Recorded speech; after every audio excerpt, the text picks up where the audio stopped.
Greek, Glossonauts. Welcome to our live session, everybody. Καλώς ήρθατε σε αυτό το live.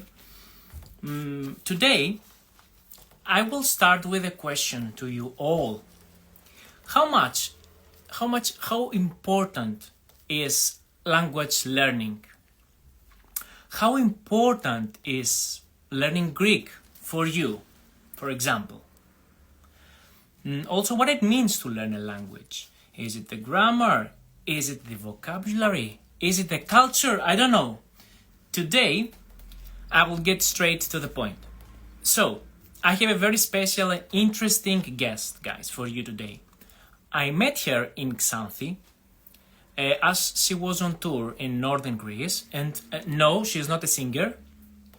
She is a diplomat. Diplomatis, as we say in Greek. I believe that the profession of the diplomat is so closely related to language and culture, of course, and that perhaps any other profession is. So my guest today is Susanna Terstal, the ambassador of the Kingdom of Netherlands, or as we know, Netherlands or Holland, Hollandia, we say in Greek, in Greece. In Greece, okay, and some stuff for her before I invited her. Είδα την πρόσκλησή σου, Natasha. So Susanna studied in the Netherlands, in the United States, and in Italy. Interesting.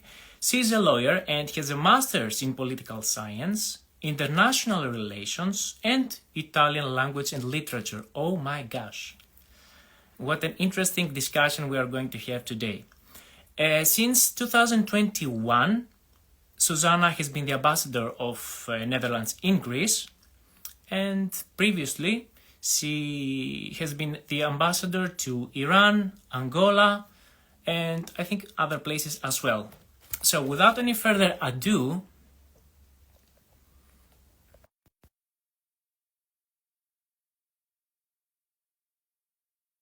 ask in the chat below. We're going to have a very beautiful conversation with Susanna, so you are invited to take part. At the end of the live, I will read some nice questions perhaps that we have. Καλησπέρα. Καλησπέρα Κωνσταντίνος. Ευχαριστώ. Είμαι η Susanna Terstal. Τώρα μένω στην Αθήνα. Είμαι πρέσβης της Ολλανδίας στην Ελλάδα. Now, I really hope I impressed you with this, Konstantinos. Oh, fantastic. Come on, I know that you speak very good Greek. Μιλάτε πολύ καλά ελληνικά. Μπράβο σας. Όχι, λίγο. Μιλάτε πολλές γλώσσες. You already speak so many languages. Yes. No, I learned to speak 8 or 9 languages, I think. Oh my God. Guys, for all of you who try to learn Greek, look, there are people who speak 8 languages. Come on, you can do it. Well, the problem is if you learn to speak many languages and then you don't use them anymore, you also forget a lot. But it's somewhere it is in your mind. And when you go to that country, for instance, Portuguese, I studied Portuguese before I went to Angola, where they speak Portuguese, of course. If I'm in Portugal now, the first day, I feel I cannot say anything. Then the second day, I start talking again. Because you remember, yes. Somehow everything comes up. Yeah, somewhere it's there and it comes back. It comes back. This is fantastic. I'm so happy that you are here today. You really honor us with your participation. We met each other in Xanthi, but I think that you have a very interesting life in Athens. You are doing wonderful things with the Orange Grove and your work in the embassy, of course. So to begin with, can you describe a typical day in Athens? Μια μέρα στην Αθήνα. What do you do? I cannot answer that question because there is no typical day, but I can talk a little bit about the work. Well, first of all, as an ambassador, we represent the Netherlands in Greece. So we do what is good for the Netherlands, but especially looking at our bilateral relations. So the relations between Netherlands and Greece. And that can be a lot of things. I give one example of that happened very recently. Last week, Greece accepted the law with which the marriage is open to everybody. Now, the Netherlands was the first country to accept homosexual marriage, let me put it that way. So we gave interviews in the Greek press, we congratulated the Greek press, and now we're really looking how we can work together in a coalition with countries who have accepted the marriage for everybody. So that is one simple example, but very recent, of working together. At the same time, there's a war in the Ukraine. So we look at how can we work together in this part. We are partners in the European Union. So what can we do in our European work? Priorities for the embassy are migration, big challenge for Greece, big challenge in the Netherlands, big challenge in the EU. So how can we help each other? How can we learn from each other is also very important. And what does that mean? Well, first of all, it gives me the chance to really get to know the country. I get to travel. I go to different places. Like when we met in Xanthi. You went to the north, yeah. To trust, to talk to people in the minority, to see a different part of the country. We went to the university. I saw all those wonderful presentations, also the one that you give. We go to the islands. So I really try to discover Greece and understand what is going on. And Greece is much bigger than only Athens. So I cannot stay in the office. So a typical day is hard to describe, but it's mostly meetings, travel, meeting interesting people. I love my job. Susanna, I really like the fact that you are not a diplomat in the office and you travel a lot, because I mean the typical picture of a diplomat is you drink your morning coffee, you read the newspaper, you make a phone call to Netherlands, say okay, everything is fine, but you do much more than that, and you give great value to both countries, and in Greece especially with the staff that you're going to say more things later on. Well, you're right on one thing. I love my morning coffee, and yeah. A very nice bar around the corner. And I always bring my own cup because sustainability is important, right? It's important. It's important for Greece. So I bring my own cup, I put it down, and then they ask me, espresso freddo schietto. They know what I like. I get my croissant, and it's a very nice ritual. And the people in the neighborhood, they know you. And the coffee here is excellent. Okay, this is related to culture as well. You know, in Greece we drink a lot of coffee. Yes, and I love coffee. Και εμένα, I love coffee too. I prefer Greek coffee, ελληνικό καφέ. Have you tried Greek coffee? Μου αρέσει. But Greek coffee, is it Greek? Is it Arab? Is it Turkish? Yeah. Here you see already how we all love our own style of coffee, and we think it is our own, but actually we share it with many people. I think it is popular with Turkish coffee, and I think in Greece at some point we said Turkish coffee, but I did research on that, believe me, and I saw that in Greece we use a different variety, a different mixture of coffee to have the final product of Ellinikos cafes, which is different from the Turkish coffee. So they are different in terms of, you know, the mixture, but okay, they refer to the same thing more or less. So you're right. And I drank it for the first time in Jerusalem, and then we called it Arab coffee. Mhm. You're very well accustomed to the Eastern cultures. I saw from your CV, this is really impressive. I mean, the Middle East and you also worked as a EU representative, right? Yes, I was the EU representative for the Middle East peace process. Um, Basically, that is about Israel and Palestine.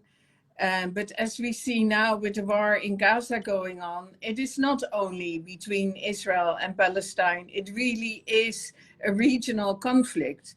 So it meant that I traveled to all of the countries in the region and had discussions about the possibility of a future Palestinian state.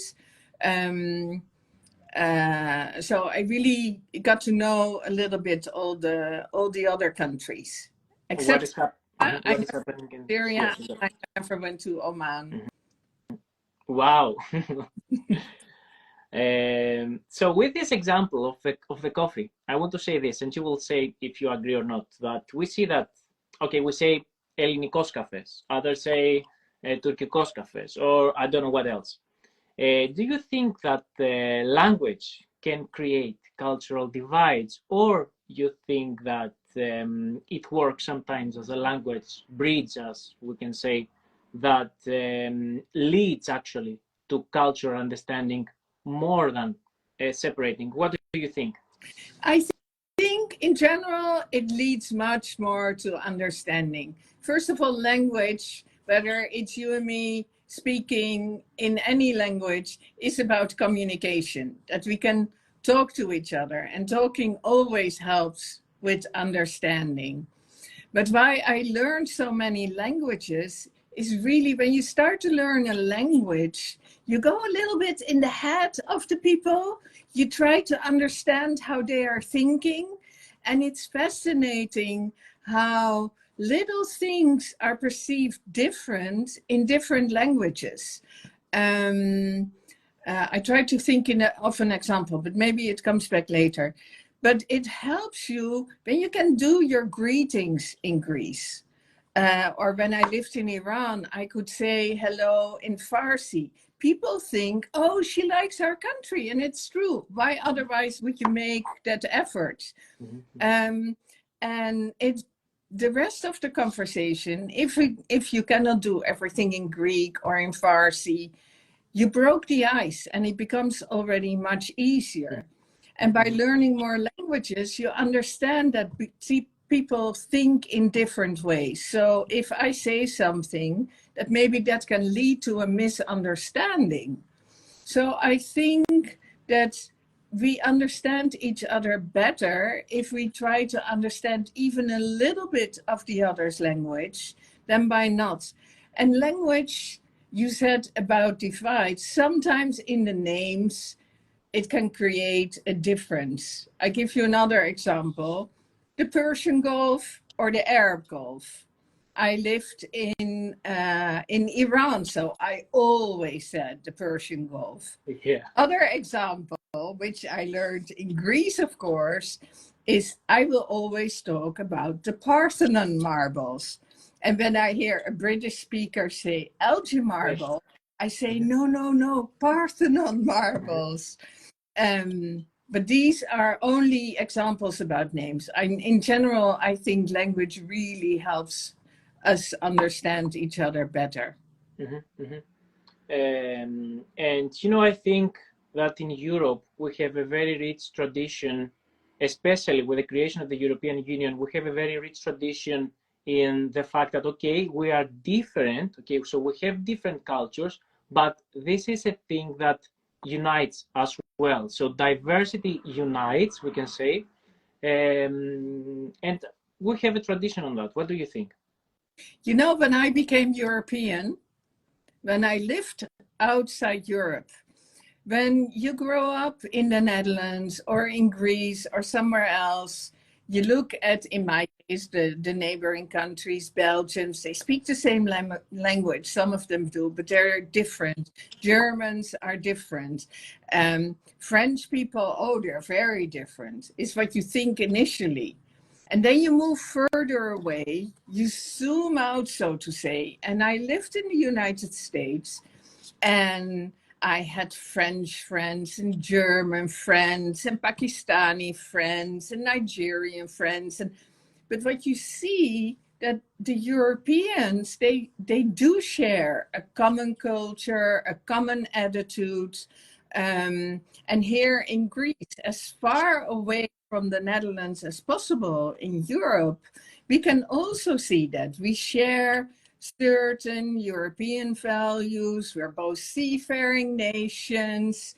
So what's in the end, if you zoom out, you see what we share. If you zoom in, if you get close, you only see differences. So it's always good, and that's what we do as diplomats. We zoom out. Mhm. Susanna, I would really love to see from your perspective let's say, how close or how far you think that the Greek and the Dutch culture are from your perspective. Well, I must admit, I was very fortunate. In high school, I did 5 years of classical Greek. And oh, wow. I tell you, at the end of these 5 years, I could read Plato and Sophocles and Homerus and Xenophon in classical Greek. Wow. Did that prepare me for modern Greek? The alphabet makes it much, much, much easier. So reading and writing was okay. Did I understand it? No. Was I able to pronounce it? No, because modern Greek, as you well know, is very different from the classical Greek. It did help me in coming here, seeing things around me, the classical buildings, to see the links with the culture. That really helped me understand. So already the fact that I learned classical Greek in high school shows how important your ancient history is for the development of Europe. Because otherwise, why would I have learned it? At the same time, Greece is also part of the region. We talked about Turkish or Arabic or Greek coffee. There are really a lot of things I recognize here from the Middle East. And food is a very important one. But also what Greece is well known for is hospitality. And you see that in the Arab world, of course, but you see that a lot in Greece. Now, we Dutch, we're a little bit more standoffish. We look first and then we decide, can we be friends? Here, you embrace. So there are differences, but there are also similarities, I would say. And especially, we are all part of Europe, and I feel that profoundly here as well. I totally understand what you say. Although, let me say that in your country, Netherlands, you are far, far, far away, ahead of us in some things. Let's say in terms of what is your mentality, what is your infrastructure related to environmental issues, or your educational system, I mean the universities and everything. So this is an example, and I want to say that many Greece have your country as a prototype, I mean like an example. Shall I say one thing about that? One thing, we think that the Netherlands is a very individualistic country. And people think Greece is much more family and groups, and you have the famous pareja. At the same time, Greece is sometimes more individualistic than the Netherlands. And let me explain. In the Netherlands, already at the start of the country, or let's say thousands of years ago, there was too much water. We always had to fight against the water. You can never do that on your own. You have to build dikes, you have to maintain the dikes, and you have to do that together because otherwise everybody else drowns. So you learn from a very young age that you have to cooperate. And this is the famous Dutch always looking for consensus. You cannot take a decision before you've talked it over, you've talked to everybody, you embraced everybody, you listened to everybody's opinions, and only then you can take a decision. That takes a long time, but it means that everybody is on board. And it also means that, for instance, farmers, they share machinery, they work together, the famous Dutch cooperation. Some of the milk you drink is from Dutch cooperations. Now, here in Greece, I see that people are more individualistic in that sense. If you have a farm, you have your own machinery, you do your own thing, the effect of that is that it becomes more expensive. So why can the Netherlands sell their agricultural products all over the world? It's so efficient, the way in which the Netherlands produces. And I think here, there is a big difference between the Netherlands and Greece. The quality of Greece products, I love your wine, I love your vegetables, it's really, really good. But it's expensive. This is related to historical issues, I think, Susanna, perhaps. I mean, in Greece, we created the state very recently. Yeah. And the Greeks, I mean, the society, I think that never truly trusted the state as something that's above. And this is much different in the two countries, and reflects on what you say about trust, because we're talking about trust here. So the Greek farmer trusts himself and his family. It's very difficult, although in the recent past, we tried with, it is called syneterismi. We had a movement where workers tried to create these unions, but the political interests get interfered and everything went wrong. Yeah, but we're sometimes jealous of Greece, where you can make a law in a day. That's absolutely not possible in my country. What things reminds you of Netherlands here? In Greece, not in Athens, only in general. Do you see some patterns, some things perhaps? Not so much the way in which people live, because you see the difference between Northern Europe and Southern Europe here.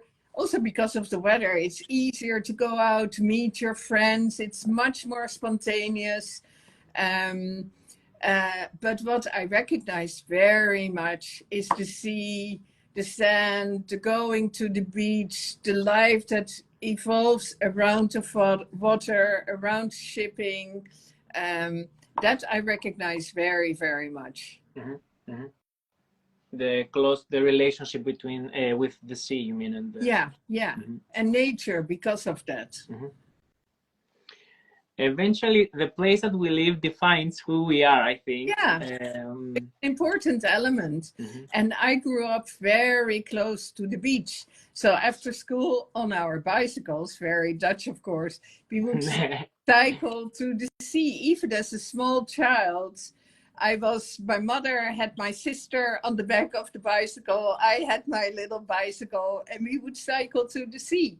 And we had parties when I was in high school, and when there was a storm the next day, you would always go to the beach. Now the storms, you don't have that much as we did, but people go to the beach a lot. Great. In both countries, for sure. And for those of you that you have just entered, I'm talking with Susanna Terstal, the ambassador of Netherlands in Greece. We have a very beautiful conversation, which is about to end in some minutes because the ambassador has a very busy schedule and I don't want to take your time. If you have any questions for the ambassador, please, you can write in the comments below and I will ask her at the end. So, Susanna, before we finish, can you tell us a few things about your work out of the office, which is related to the Orange Grove and the business stuff and the incubator stuff that you're doing great, great things, and that is related to why I met you as well. So please tell us, what is the Embassy of Netherlands doing in Well, we just had a celebration of 10 years of Orange Grove. Let me tell you a little bit what the Orange Grove is, because I don't know whether everybody on this live stream know. Orange Grove is basically a training program for startups, where people get mentored, tutored, how to conduct their business, and you can only be part of it if you have picked your business, if you're starting, if you have a good idea. And I can tell you, after 10 years, we've seen some very, very exciting businesses and successful businesses coming out of Orange Grove. I wrote the name in the in the chat, so guys, you can see the Orange Grove. Again, you can search it further in the internet. Okay, Susan. So we started this as an embassy. It became very successful, but of course that is not our core business. It's not what we are supposed to do as an embassy. It's exciting, but it's only part of the work. So Orange Grove now has its own director, and we still work very closely together because we see how important it is for Greece. Now, around Orange Grove, we started a whole system of helping Greece, assisting, working together on sustainable business, sustainable agriculture, and especially this idea of how to become entrepreneurs. So a part of it, and some of you might be university students, is entrepreneurial university. And it is teachers, professors in the Netherlands working together with professors at Greek universities, talking about how all this knowledge that we learn in school, and you talked about the educational system, how you can use that not only for being analytical and writing smart books, but how can you use that knowledge in creating a business? And of course, technical universities, you can immediately understand how that can work, but it also works in other fields like the humanities. So that is one thing, we call that entrepreneurial university. Then there is the SDG house. SDG is the Sustainable Development Goals that we all decided upon in the United Nations. Before it was always seen as something, oh, it's development and it's the ministries who pay for, the countries who pay for that through development money. But that's much too small. It's about how do we conduct our lives? How do we have businesses? Should businesses be allowed, and I know this is a debate in Greece, to make huge profits, or can they do business in a way that is good for the environment, good for the people? We want to eat healthy foods. We don't want polluted air around us. So these sustainable development goals really gives us a guidance as well for the economical sphere. And these are kind of things that we are very interested in also in the Netherlands. When you live in a small country with many, many people, think about this. The Netherlands is much smaller than Greece, and we almost have twice as many people. You have to feed them, they need clean air, they need, green around them. So you want to make sure that you work on these kind of things. And it's important for Greece as well. With the fires you had, the flooding, it comes down to our environment as well. Oh my God, we have much more to learn from this that you're mentioning. You know what is so nice about being an ambassador? Because you do so many things, you really have to learn about all these things. And we have a great team in the embassy where everybody has their own specializations, and they feed me and they help me to understand. Natasha is great. Γεια σου, Natasha. Χαιρετίσματα. You have a very good, wonderful team, and this, I mean, you reflect this not only with your work and the way that you talk about the projects and everything. So this is very clear. People in Athens are lucky because they can literally come to your office to the Orange Grove and find you there. But is there a way remotely that people can attend? Natasha, you talked about Natasha. Natasha is sitting here next to me. Hello. Say hi, Natasha. Help me out here. So all the programs of Orange Grove and SDG House Greece are online. If you visit the website, you can see the programs we offer there, and you can follow them also if you're not living in Athens. So don't worry about the distance at all. Yeah, true. No, we have programs now as well in Patras. You mean a physical office there, or you run programs? But Patras has an office, but online, and this is a thing, you know, COVID was horrible for all of us. But one good thing came out of it, and that is actually what we're doing now. It's so much easier to do things online. And nothing beats human contact, but that we have this opportunity to talk to each other, even from a distance, is amazing. So for all of you, the audience, we will, after this live, we will upload this, so you will find this in our Instagram account, and you will find it as a podcast, so you can listen to this in the Spotify and other platforms that we Glossonauts are there, and YouTube as well. We are going to upload the episode there. I think the work is great. What you do is fantastic, and I'm so glad that I met you guys, both you and Natasha. And I think we're just in the beginning of that process, of that synergy, as we say, synergia, where this collaboration. This is great. So before closing, I prepared a game for you. Closing. Okay. So you have no idea of what words I'm gonna say some words in Greek. Okay. Yeah. I think that you know those, and I want you to say the first thing that comes to your mind in English or in Greek, I don't know, when you hear this word. For those of you who are watching us, if the ambassador finds difficult to understand the word, help us in the comments. Okay. Yes. Okay. Okay, are you ready? So let's start. Ωραία. Φίλος. Friendship. Friends. It's extremely important. Wherever I went, wherever I lived, I had friends, and I made friends in the country. Θάλασσα. Thalassa. I talked about the sea. I love the sea. I grew up near the sea.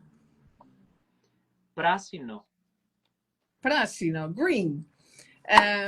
Wow, you picked the words that I talked about. Green. I think about grass, but more important, sustainability. How can we create green lives? I give you one thing about myself. I drive 100% electrical car in Greece. I don't want to pollute your country. Yay! We polluted so much anyway. So, but okay, thank you. A little bit helps, right? That's great. Μαζί. See, together. We can only do great things together. And you know, the good thing after COVID, we're back in the office, and just by talking, by being together, we get much better ideas. So true. That is so true. And can I say one other thing? It also reminds me of another Greek word, pareia. Pareia really was for me something I didn't know when I came here. And it's this friends group, right? Where people hang out together and share their lives and tell each other stories. I really like that. But Mazi is together with Pareia for me. Ακριβώς. That's great. Φαγητό. Oh, important. We love food. Whether it's, I try not to eat meat. You see the sustainable green part outside. But Greek food, I love it. Gyros. I don't eat gyros. Δεν τρώτε κρέας. Yeah, you don't eat. Γλυκό. Say gyro in the sense of touring around. Okay. In that sense, okay. Γλυκό. Glyco. Here I'm a little bit more critical, if I may say. Γιατί? When I hear glyco, I told you I drink my coffee sketo, black, no sugar. I find food in Greece, the sweet things, they're really sweet. Συμφωνώ. I agree with you. Συμφωνώ. And the last one, τελευταία λέξη, είναι οικογένεια. Οικογένεια. Family. That's the one disadvantage of my work. The family is in the Netherlands. So you don't see them all the time. But luckily, we get a travel with the ministry as well. So I can see I have a mother who is 88. Whoa, so great. Yeah. And you have good genes. Yeah. I have some genes in that sense. And she has been here. She loves the country. But yeah, family is further away. You are lucky because I think in your case, it is better that they come visit you in the summer, or so they can see places. So it's an excuse. You can say, guys, I cannot come, but you're welcome. So you can. Well, I don't have to say that. You talked about Philos. When you live in Greece, your friends know how to find you. Lots of friends come and visit. That is so true. That's so true. And that's a very beautiful message to close this beautiful conversation. Σε ευχαριστώ πάρα πολύ. Thank you so much for your time, which I know is precious. You're organizing such wonderful stuff, and a big thanks to Natasha, which is listening for this. Thank you so much for all that you do, and I hope that in the future we can organize more things, because our mentalities are the same. The Glossonaut mentality and your mentality is very, very close. Well, Konstantinos, ευχαριστώ πολύ. Μου αρέσει πολύ Glossonaut. Keep up the good work, and we can do this again. Perfect. People already commented that πολύ ωραία συζήτηση, very nice conversation, πολύ ενδιαφέρον, very interesting. Thank you so much for watching. We will upload these episodes and on YouTube, on Spotify, on Instagram. So please check out the account of the embassy in Netherlands, which is what is your account? The name is in Netherlands, Greece. NL Greece. NL in Greece. NL in Greece. Okay, so we will upload this, so you will see the tag of the embassy. Yeah. Follow Orange Grove and the nice activities that they're happening there, and we will stay tuned with the office there and promote stuff that you do. We will be delighted, and it's something that brings us a step further. And as societies, I can say both. That works both ways, I think. Absolutely, ακριβώς. Okay, γεια σας. Γεια σας, ευχαριστούμε πολύ. Bye bye. Bye bye.